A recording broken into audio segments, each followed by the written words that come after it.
Salam jumpa lagi teman-teman sekalian. Hari ini saya akan berbagi dengan teman-teman semua tentang motivasi melakukan korupsi. Video ini merupakan video berseri tentang pendidikan anti korupsi dan kita telah sampai pada part mempelajari motivasi orang melakukan korupsi.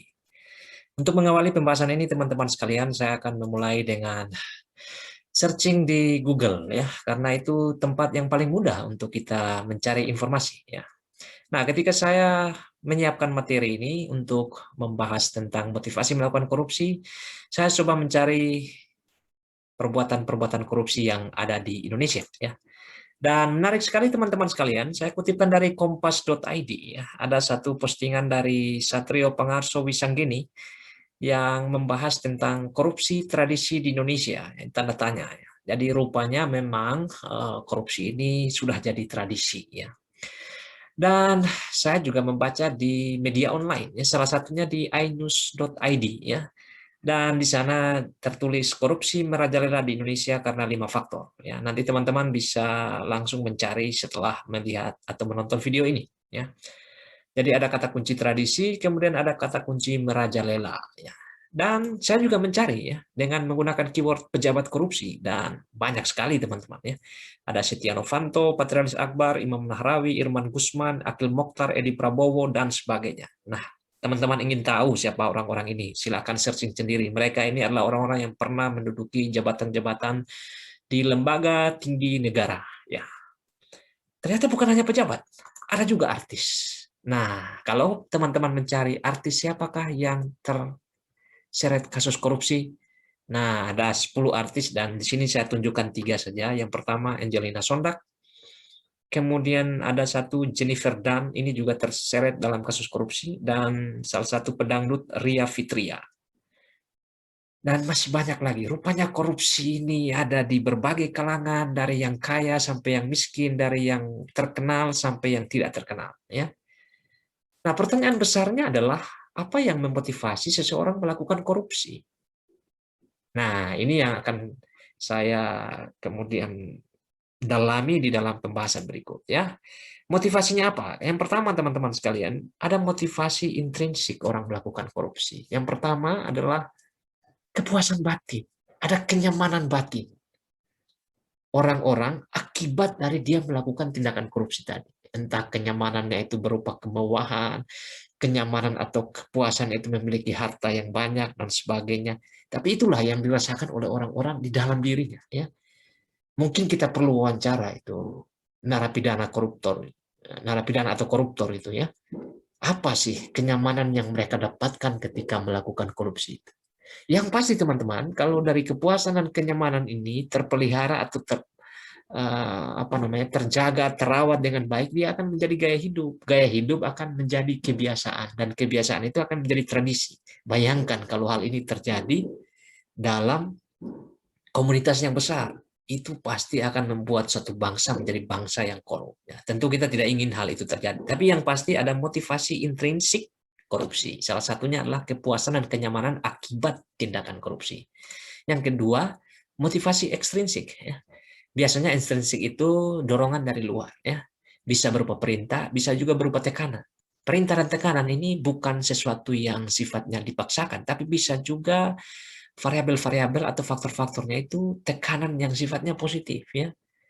Nah, akibat dari perintah atau tekanan tadi membuat orang mengambil risiko dan atau mengambil jalan pintas. Dia memotong aturan atau tidak mau ikut aturan, akhirnya merugikan orang lain. Nah, ini motivasi ekstrinsik dari korupsi. Ya. Nah, untuk memperjelas yang intrinsik dan yang ekstrinsik tentang korupsi, kita perlu tahu teori-teori penyebab terjadinya korupsi. Nah, teman-teman sebenarnya bisa juga untuk searching di laman KPK ya, Pusat Edukasi Anti Korupsi KPK. Di sana sudah dicantumkan berbagai hal dan di sini saya akan meringkasnya untuk teman-teman sekalian ya. Yang pertama, teorinya adalah fraud triangle theory ya. Ini dikemukakan oleh Donald R. Creasy dalam publikasinya berjudul The Criminal Violation of Financial Trust ya. Ini tahun 50 ini ya. 1950.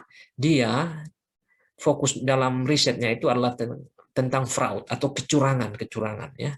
Nah, fraud ini adalah cikal bakal terjadinya korupsi atau kecurangan tadi ya. Nah, ini dipengaruhi oleh 3 faktor menurut Donald Creasy ya. Yang pertama, perceived pressure atau insentif ya, atau tekanan atau insentif yang dipersepsikan. Jadi tidak mutlak harus ada tekanan yang nyata, tapi sesuatu yang dipersepsikan oleh dia sebagai sesuatu yang mendorong seseorang melakukannya. Ini yang dimaksud dengan perceived pressure atau tekanan atau insentif yang dipersepsikan. Yang kedua, opportunity, peluang ya, peluang sehingga orang melakukan sesuatu, kurangnya pengawasan ya, atau sistem yang lemah, atau persepsi dia sendiri tentang peluang itu, bahwa dia bisa mengakali sesuatu sehingga dia bisa melakukan kecurangan tadi. Dan kemudian yang ketiga, adanya pembenaran atau rationalization. Nah, biasanya orang kan ya ada rasa bersalahnya begitu, tetapi di dalam proses ini ada semacam rasionalisasi, semacam proses berpikir sehingga perbuatan yang dia lakukan itu menjadi sesuatu yang benar di dalam pandangan dia. Nah, 3 faktor ini menurut Donald Creasy ya, tentang terjadinya fraud atau kecurangan yang merupakan cikal bakal korupsi. Nah, teori ini kemudian dari tahun 50 diperbaiki oleh David Wolf dan Dana Hermanson ya. Jadi bukan hanya insentif, bukan hanya opportunity atau peluang, yakni kelemahan sistem tadi, bukan hanya rasionalisasi atau upaya untuk membenarkan tadi, tapi juga ada capability, kemampuan seseorang. Ini kaitannya dengan kematangan intelektual, kaitannya juga dengan jabatan yang dipegang, kemampuan seseorang, ya. Sehingga mendorong terjadinya perbuatan korupsi. Seseorang yang jadi pejabat tentu punya kapabilitas yang lebih tinggi dibandingkan dengan yang jadi staff, jadi cleaning service misalnya. Nah, kemampuan untuk melakukan korupsi ini bergantung pada kapabilitas tadi. Jadi ada tambahan satu menurut David Wolf dan Dana Hermanson. Nah, mereka menamakannya ini fraud diamond theory ya. Kemudian dari teori ini diperbaiki lagi ya oleh Rasa Kasem dan Andrew Hixon ya. Mereka mengusulkan the new fraud triangle theory. Jadi mereka menggabungkan dari Donald Creasy tadi dengan David Wolf dan Dana Hermanson menjadi lebih lengkap ya. Jadi ada motivasi termasuk dalamnya insentif tadi, baik itu uang, ideologi, ada coercion ya, atau tekanan tadi, atau ada ego dari masing-masing pihak, ada opportunity atau peluang. Kemudian ada capabilities, ini terkait dengan kemampuan yang dikaitkan dengan jabatan atau status seseorang.